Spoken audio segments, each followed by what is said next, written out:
사도행전 19장 6절부터 12절까지 말씀. 바울이 그들에게 안수하며 성령이 그들에게 임하심으로 방언도 하고 예언도 하니 모두 12사람쯤 되니라.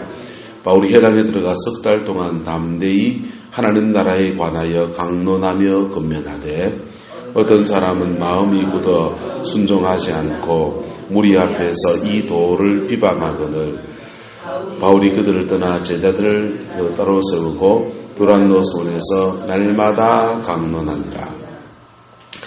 2해 동안 이같이 하니 아시아에 사는 자들은 유대인이나 헬라인이나 다 주의 말씀을 듣더라. 바울이 하나님의 바울의 손으로 놀라운 능력을 행하게 하시니 함께 했습니다. 심지어 사람들이 바울의 몸에서 손수건이나 앞치마를 가져다가 병든 사람에게 얹으면 그 병이 떠나고 악기도 나가더라. 아멘. 오늘 이 바울 사도와 같은 놀라운 은혜와 역사가 우리 성광교회 안에 또 저의 부족한 종 안에서 일어나게 되기를 우리 기도해 주시고 소망합니다. 자, 오늘 사도 바울의 이렇게 성령 안에서 주를 섬겨서 사역하는 모습이 여러 가지 모습이 나오는데요. 이것을 하나하나 우리가 차근차근 나누기 원합니다. 하나님이 주의 종들을 통해서 성령을 부으십니다. 할렐루야. 성령을 부으시는데 그 성령 안에서 주의 종이 또 꼭 주의 종만 아니고 목회자만 아니고 모든 사람들이 하나님의 일을 감당해 나갈 때 성령 안에서 이렇게 사역한다 할 때 이것을 성령 사역이라고 그래요. 근데 성령 사역이라고 하는데 목회자를 통해서 주의 종을 통해서 하는 사역은 크게 이렇게 나옵니다. 알았어. 말씀 사역. 말씀 사역이에요. 두 번째는 성령 사역. 무슨 사역이요? 성령 사역. 그러잖아요. 또는 여기다 사역이 많이 붙어요. 뭐 찬양 사역. 붙일 수 있는 게 없습니까? 신방 사역. 붙일 수 있어요? 없어요? 상담 사역. 여러 가지 붙일 수 있죠? 가지를 더 치면요, 엄청나게 많은 겁니다. 근데 사도 바울의 중요한 사역은 지금 말씀 사역과 성령 사역입니다. 성령 사역인데 말씀 사역은 어디서 합니까? 보세요. 말씀 사역은 두 가지로 갈라집니다. 첫 번째는 회당에서 합니다. 어디서 한다고요? 회당에서는 뭘 전합니까? 보세요. 자, 회당에 가서 석 달 동안 담대히 무엇을 전합니까? 하나님의 나라에 대해서 강론했는데, 여러분, 하나님의 나라는 굉장히 덩치가 큰 얘기예요. 하나님 나라는 성경 전체의 얘기입니다. 그래서 하나님의 통치에 관한 거기 때문에 굉장히 범위가 넓은 얘기예요. 구체적으로 하나님 나라 가운데 어떤 부분만 했냐? 9절, 어떤 사람은 마음이 굳어 순종하지 않고 무리 앞에서 무엇을 비방했다 합니까? 이 도를 비방했다 했어요. 그래서 하나님 나라 가운데 하나님 나라에 들어가기 위해서 들어가려면이라는 진리. 여러분, 하나님 나라에 들어가려면 진리가 뭡니까? 따라서 믿어라. 또 하나는 회개하랍니다. 회당에서 주로 가르친 것은 믿어라, 마라, 회개하라. 그래서 회개하고 주 예수를 믿어라. 이 진리가 이제 회당에서 전파하는 겁니다. 이것을 따라 복음 전파, 복음을 전하는 겁니다. 그 다음에 두란노 서원에서 따로 세웠어요. 두란노 서원에서는 주로 뭘 가르쳤겠어요? 여기서는 회당에서는 일주일에 한 번 모여요. 안식일 날. 근데 두란노 서원을 세워서 아마 바울 사도하고 누가 해가지고 어울려서 개척교회를 시작한 거죠. 상가에 세를 하나 얻고 점포 내듯이 교회를 하나 세워서 비싼 돈을 들여서 건물을 얻었습니다. 여기서는 일주일에 한 번 모입니까? 매일 모였습니까? 날마다잖아요. 어떻게 했다고요? 날마다. 우리도 지금 언제 모입니까? 날마다 지금 새벽마다 모이고 있잖아요. 날마다 모이는 분들에게 하나님의 복이 한 결점이 있습니다. 자, 두란노 서원에서 날마다 강론했다 그랬어요. 날마다 강론할 때, 여기서 날마다 강론할 때 매일 복음만 전하겠습니까? 예수 믿잖아요, 이제요. 회개하고 예수님을 믿고 세례를 받았지 않습니까? 이때부터 두란노에서는 여기에 복음과 함께 뭘 전하느냐? 따라합시다. 가르쳐, 지키게 하라. 열심히 배우는데 안 지키는 사람이 있어요. 열심히 하나님의 말씀을 배우는데 안 지키는 사람이 있어요. 예. 예, 애쓰죠, 근데. 그 싸움이 시작됩니다. 열심히 배우는데 안 지키려고 안 지키는 게 아니고 지킬 수 없는 내 자신을 보는 고통을, 그 싸움이에요. 그 싸움에서 승리할 수 있기를 축복합니다. 그 싸움에서 포기하지 마세요. 네. 어제는 죄를 10개를 지었는데, 예수 믿기 전에 죄를 10개를 지었는데, 예수 믿고 난 뒤 이 악습을 버리려고 기도하고서 실험하고 했더니 9개 짓고 1개 버렸습니다. 할렐루야입니다. 변화는, 은혜는 단번에 받지만은 변화는 점진적 변화가 일어납니다. 그런데 그 싸움을 포기하지 않고 가면은 어디까지 가느냐? 따라합시다. 성품의 변화까지 갑니다. 내 윤리적인 죄들을 끊어내는 작업들이 진행이 되다가 그 다음에는 윤리적 죄의 뿌리가 뭐냐? 성품이에요. 성품의 변화까지 가는 거예요. 더 깊이 가려면요, 은혜를 더 받아서 성품보다 바꾸고 이거 고치려고 해서요. 그냥 고쳐져 버리죠. 악한 영을 축사하고 이거 죄 짓는 삶을 안 하려고 해보세요. 악한 영 축사하고 난 뒤에는 죄 짓는 삶이 확 줄어버립니다. 그게 은혜를 더 받으면 그렇대요. 근데 이 싸움이 성화의 싸움이 시작되는 거예요. 그래서 두란노스론에서는 따라서 가르쳐, 지키게 하라.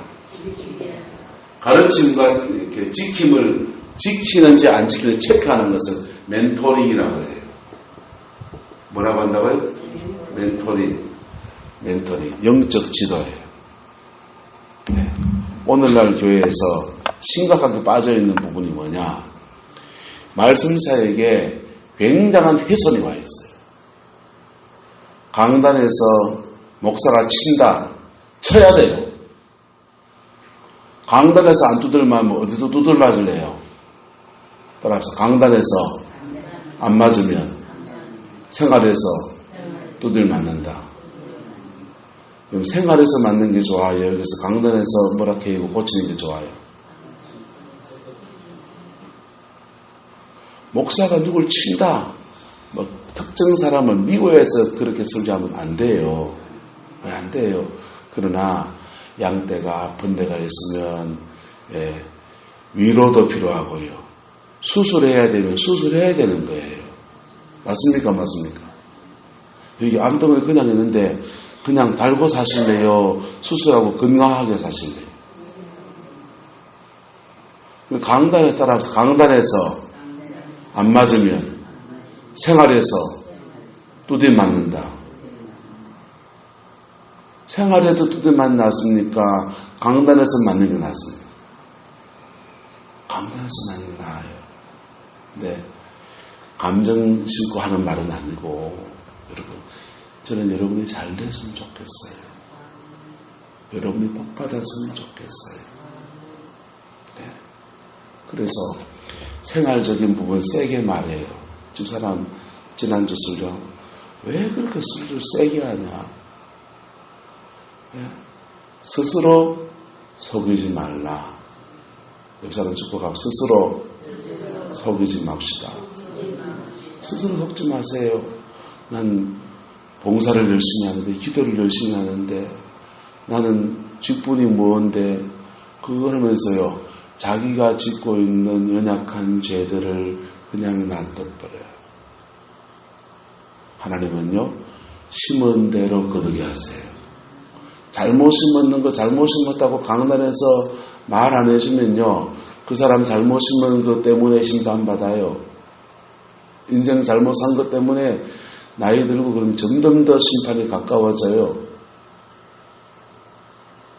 은혜로 구원을 받지만은 생활이라고 하는 것은 성화의 과정 안에서 축복이 오는 거라고요. 할렐루야.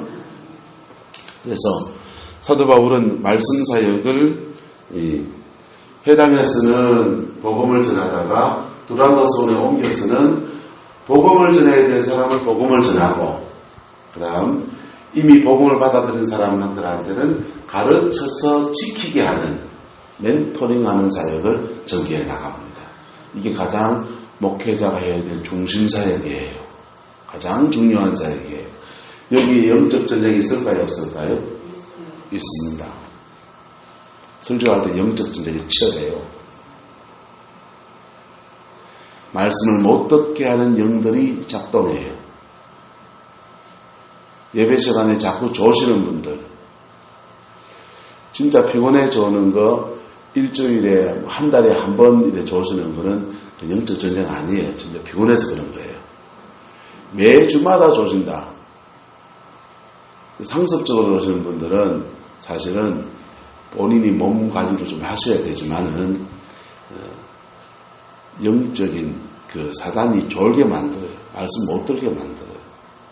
말씀 들으면 또 본인도 마음도 안 열고, 우리 목사님이 막 설교 뭐 가는데 뭐 하면서 들어봐야 뭐 하면서 마음도 안 열고, 그러니까 그런 마음에 틈이 트이면서 사단이 졸게 만들어요. 육신이 피곤해서 그런 것도 있어요. 그렇지만 매주마다 존다 이렇게 되면은요, 여러분의 신앙을 좀 체크하시고 하나님 앞에 씨름할 수 있기를 축복합니다. 그래서 복음을 받아들이면, 믿어라는 진리를 말씀상에서 받아들이면 구원을 받습니다. 뭘 받는다고요?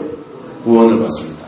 가르쳐 지키게 하라는 이 멘토링의 말씀을, 가르침의 말씀을 디다케라고 합니다. 이것을 디다케의 말씀을 받으면 따라합시다. 신앙이 자라납니다.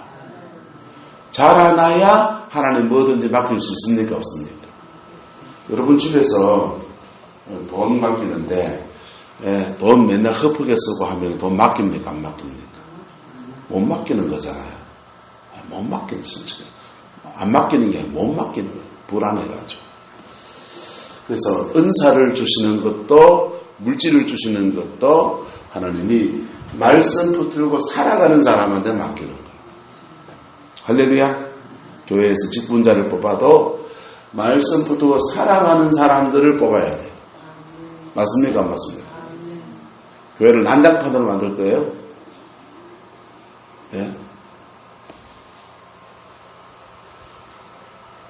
직분자들은요, 목회자가 이 사역을 잘 하도록 도와줘야 돼요. 맞아요, 맞아요.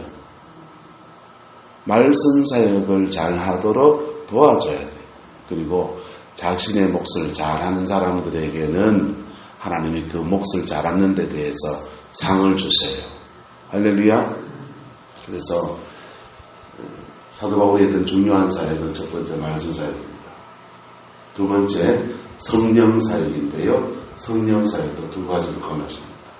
성령 사역도 두 가지를 권하시는데, 따라가 치유 사역. 치유 사역입니다.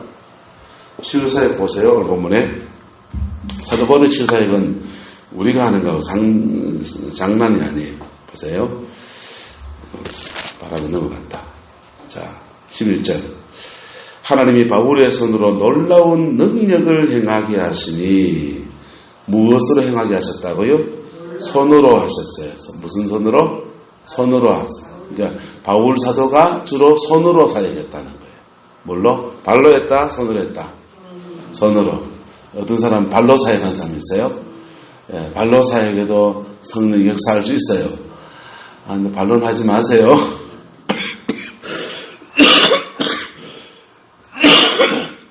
손으로 사역했어요. 손으로 성경 말씀대로 병든 자에게, 따라합시다. 병든 자에게 손을 얹으면 나으리라. 병든 자에게 손을 얹으면, 손을 얹는 것을 통해서 누가 올라갑니까? 성령이 흘러가시는 거예요. 성령이 쭉 흘러가시면서 성령이 치료하는 거예요. 할렐루야. 성령이 치료하셔서 바울 사도의 통을 통해서 많은 병자들이 치유 사역을 있게 되었습니다.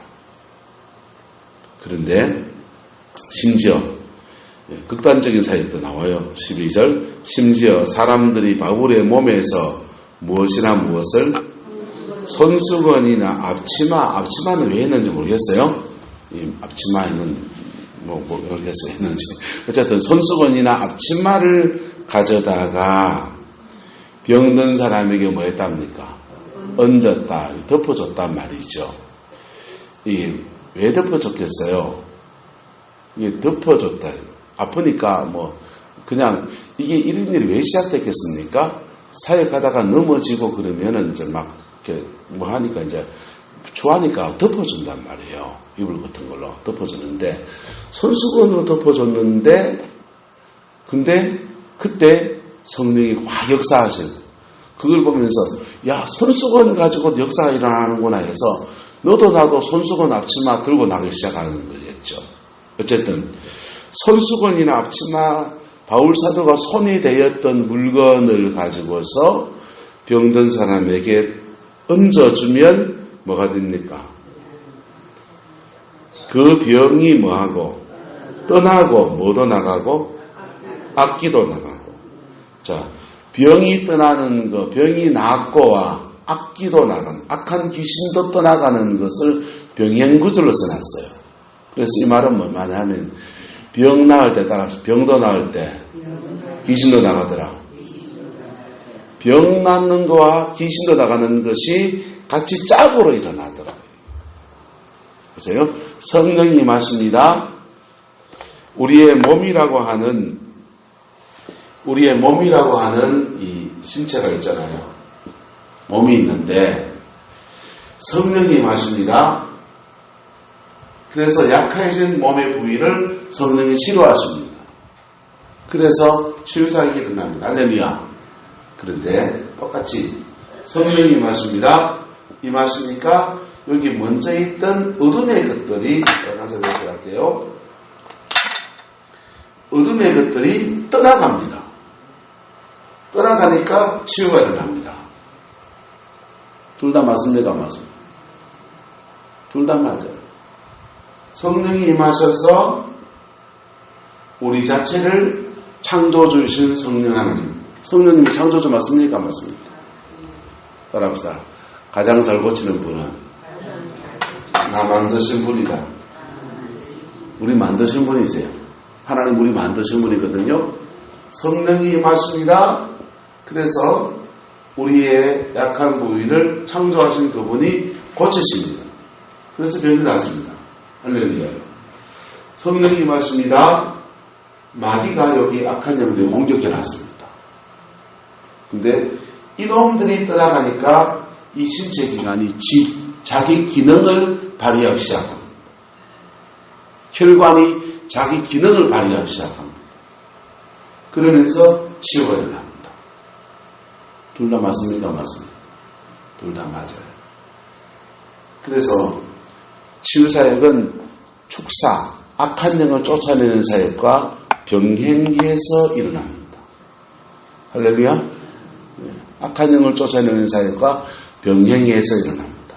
그래서 치유사역을 하는 사람들은 사실은 여러분들 환자들에게 몸이 아픈 분들에게 기도 사역을 해주지만 사실은 치열한 뭘 하고 있는 겁니까? 영적 전쟁을 하고 있는 거예요. 뭘 하고 있는 거라고요? 영적 전쟁을 하고 있는 거예요.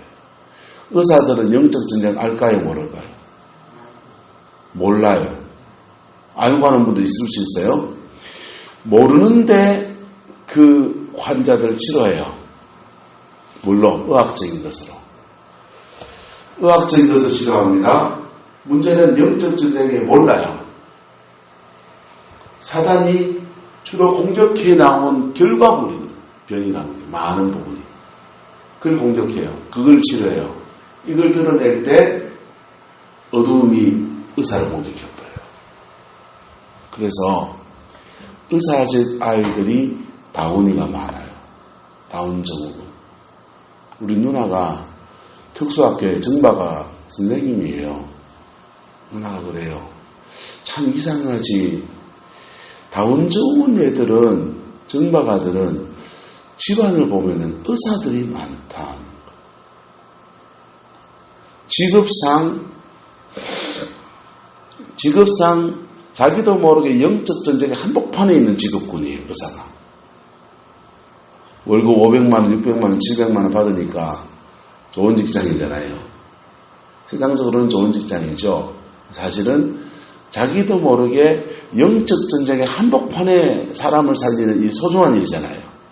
영적 전쟁의 한복판에 들어와 있는데 영적 전쟁의 원리를 전혀 모르니까 수술할 때 여러분 칼 한 번 잘못 끄면은 혈관 잘려나가요. 얼마나 초긴장을 해서 한다고요. 그래서 그 수술하고 있는데 그 긴장을 풀려고요. 의사들 술 많이 먹습니다. 근데 술 먹고 스트레스를 해소하고 집에 가는 건 좋을 수 있지만 그래 한잔 할 수 있겠다 생각해요. 근데 뭘 알아야 되느냐? 따라 영적 전쟁을 알아야 합니다. 영적 전쟁이면 수술하고 난 뒤에 뭐 해야 됩니까? 따라가 기도해야 됩니다. 영적 전쟁이면 그걸 수술하고 난 뒤에 자신의 몸에 사단에 묻은 공격들을 털어야 돼요. 씻어내야 돼요. 이거 빕니까? 안 빕니까? 안 보이지만 씻어야 돼요. 그래서 치유사역을 하는 사람들도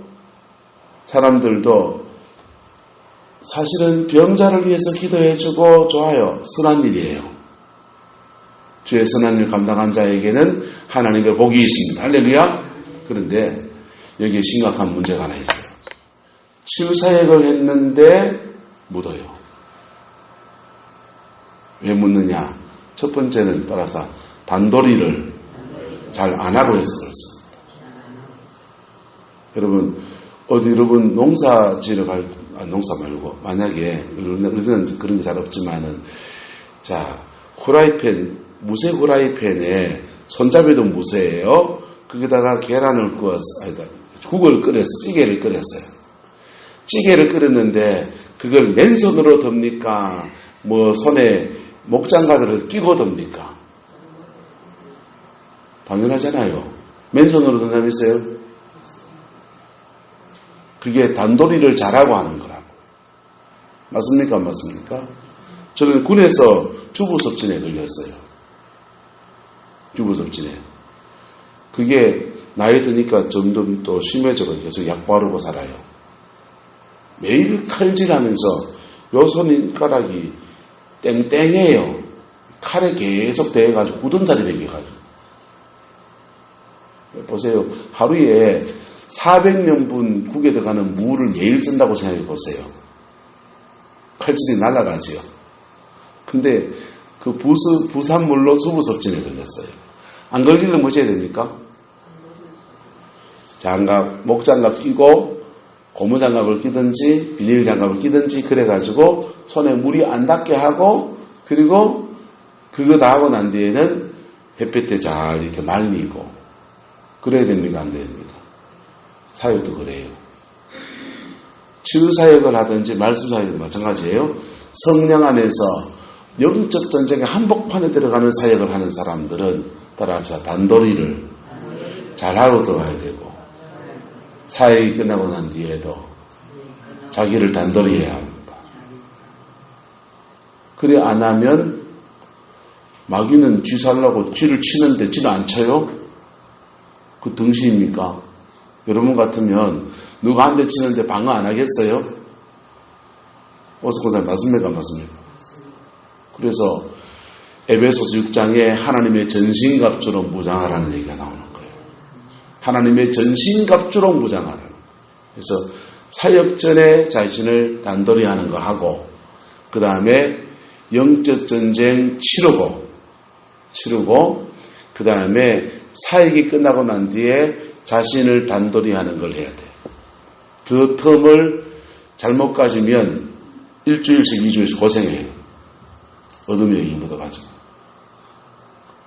사역 전에는 단둘이 하는데 사역 끝나면 여러분들은 자꾸 사역해서 고맙다고 밥 먹으러 가자 그러죠. 밥 먹으러 갈 일이 아니에요. 네, 식사하러 갑시다. 아니, 식사하러 갈 일이 아니고 자신을 추스려야 된다고, 사역자도. 의사가 수술 끝내고 피 묻으면 그냥 묻고 그냥 이런 채로 밥 먹으러 가야 됩니까? 다 씻고 가야 됩니까? 다 씻고 가야 돼요. 자기 안에 묻어있는 걸 체크하고 하나님 앞에 다시 보일에 불을 붓고 영혼을 깨끗하게 하고 그리고 가야 돼요. 그거 잘못하면 그 사람이 숙주가 돼요. 뭐가 된다고요? 숙주가 돼서 집에 가서 그 영을 퍼뜨리든지, 예. 또는 또 다른 사람에게 안수할 때 영이 퍼뜨려져 버려요. 예. 그래서 제가 신앙지도에도 김덕신 목사님 같은 분은 6.25 전쟁 끝나고 목회를 하면서 그때 폐병 환자가 많았어요. 폐병 환자가 많았는데 아무도 그 가정에 신방을 안 들어가려 하는데 목사님이 전사 때 신방을 다닌 거예요. 다니고 그냥 폐병 환자 신방 가고 그 상태에서 집에 들어갔더니 집에 애가 폐병으로 죽었어요. 자기가 뭐가 되어버린 겁니까? 숙주가 된 거예요. 폐병균을 옮기는 숙주가 되어버린 거예요. 당신은 성인이니까 그 폐병균이 묻어도 이겨낼 수 있습니까? 없습니까? 있는데 집에 있는 약한 사람에게 흘러가 버린 거예요. 똑같이 영도 그래요. 영도 내한테 영이 묻었습니다. 오숙 권사님의 영이 묻었습니다. 권사님 혼자 이겨낼 수 있을까요? 없을까요? 있어요. 그러니까 권사님 안에 있는 성령의 은혜 안에서 권사님 이겨낼 수 있다고. 하지만 그 영이 숙주가 돼서 가장 가까운 사람들의 약한 사람에 걸러가 버려요. 따라서 영적 전쟁을 하려면 단디해야 됩니다. 영적 전쟁하러 들어가기 전에 무장하고 영적 전쟁 끝나고 난 뒤에 내 삶의 자리 안에 사단에 묻은 것들이 있는지 정리하고. 동의하십니까? 그거 하지 않으려면 따라합시다. 단디 안 하려면 시작도 하지 맙시다. 단디 안 하려면 시작도 하지 마세요. 그래야 돼요. 우리도 재성이 있습니까? 없습니까? 사역을 하다 보면 손을 얹었는데 갑자기 음란한 마음이 막 일어날 수가 있어요. 그러면 마음이 일어날 수 있는데 이게 내 종이의 실수를 많이 했던 거예요. 손을 얹었는데 음란한 마음이 막 일어나요.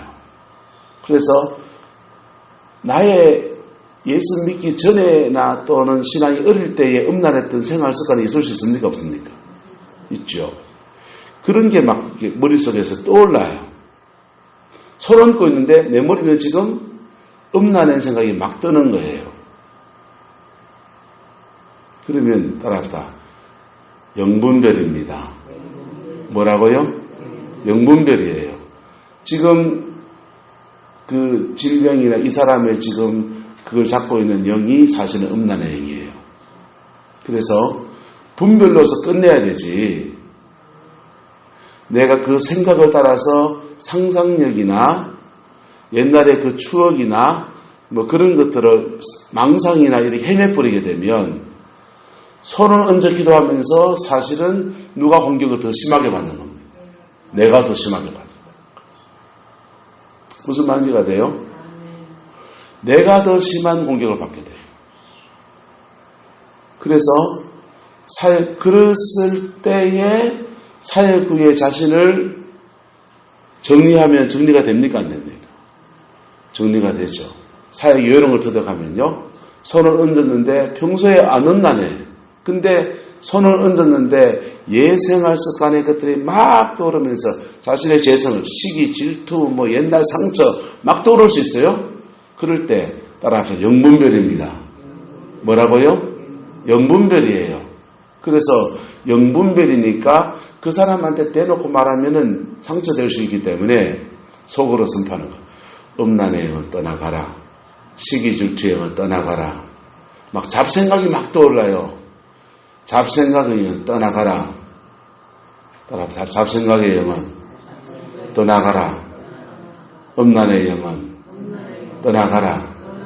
그리고 돈 띠문 거 막 생각한다고 뭐 이럽니다. 그러면은 그걸 가난의 영이라든지 또는 그 돈 띠문 거 기억나게 하는 영이라든지 어쨌든 그 기억을 일으키는 그 영이 있잖아요. 탐욕의 영이거든, 그런 것들은요. 탐욕의 영은 떠나가라. 영이라는 게 우리의 기질에 성품하고 결합되어 있는 거거든요. 그래서 탐욕의 영은 떠나가라. 또는 거꾸로 중보로 해도 됩니다. 하나님, 우리가 탐심을 많이 가진 것을 회개합니다. 왜 그래 욕심이 많았는지 모르겠습니다. 손을 얹은 상태에서 이렇게 중복이 되어도 좋아요. 하나님, 우리가 인생을 살면서 왜 이렇게 연약함이 많은지, 우리 속에 음란도 있습니다. 용서해 주십시오. 중보기도 할 때에 예수 보혈의 피가 확 뿌려지는 거예요. 할렐루야. 그래서 영분별이 뜬 거예요. 뭐가 뜬 거라고요? 영분별을 몸으로 지금 영어로 지금 알고 있는 거예요. 근데 그 영분별이 온 것을 실수하는 사람들은 영분별이 온 것을 자기의 성념을 따라서 천리말로 힘내버려요. 여러분 생각에 10년 전에 토마토 값 띠먹고 간 사람 생각이 나면 그 사람 지금 어디 살까? 그 사람 그때 띠먹고 가서 우리 얼마나 고생했지? 막 상념을 따라서 헤맬까요? 안 헤맬까요? 본능적으로 헤매게 되었어요. 죄송합니다. 공격 심하게 봤습니다. 그래서 영분별이 뜬 거니까 예수님을 떠나가라고 하든지 이걸 중보로 바꾸어서 주님, 우리 안에 탐심을 회개합니다.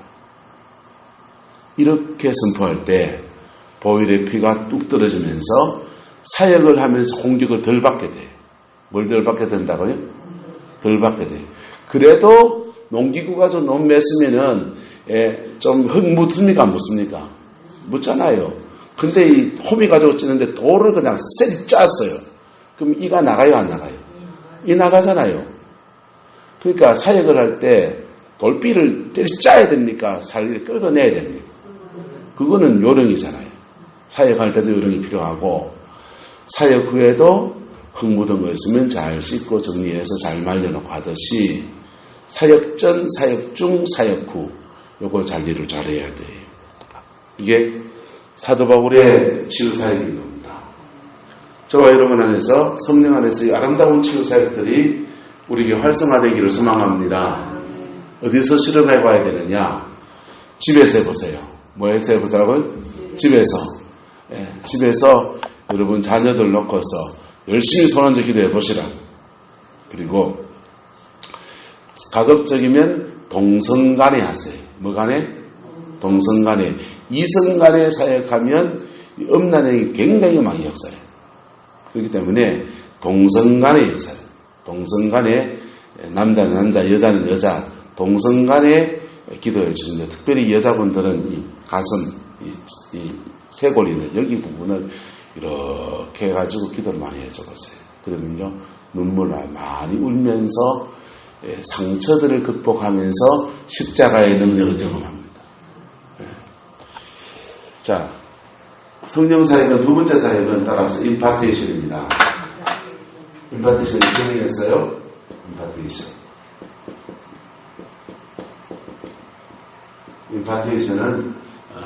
임파테이션은 두 가지입니다. 성령을 분유해 주는 것과 사역자를 세우는 것과 뭐 하는 것과 방언받게 하고 성령을 부어줘서 기도의 사람이 되게 해주는 것과 두 번째 임파테이션은 사역자를 세우는 거예요.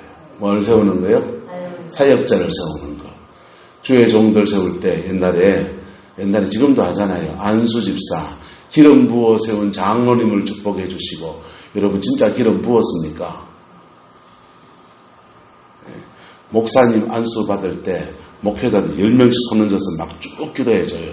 근데 그렇게 기도해주면서 자신의 기름 부음을 진짜 나누어주는 시간이어야 된다고요.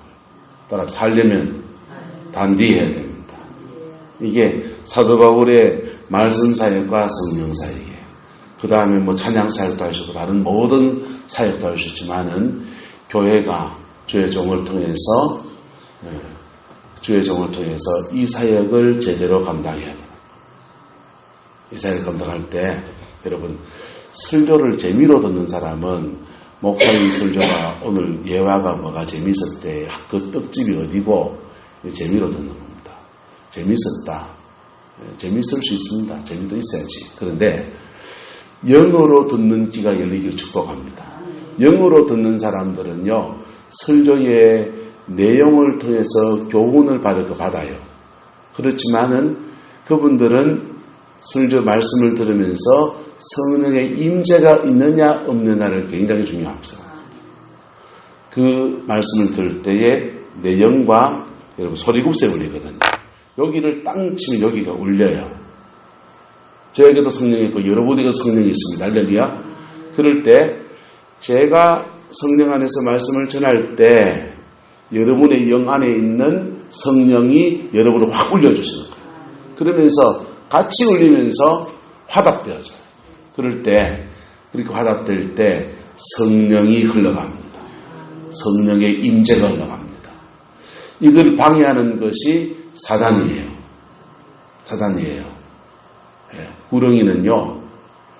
구렁이는 복은 없어요. 교회 안에서 목회를 못하게 방해하는 두 가지 유형이 있는데요. 독사 유형이 있습니다. 죄송합니다. 이런 말하면서 그럴지 모르는데 독사 유형은 직접적인 공격을 해요. 그리고 물리면 죽어요. 두 번째는 구렁이 유형이 있습니다. 구렁이 유형은 서서히 목을 쬐가지고 숨 못 쉬게 만들어요.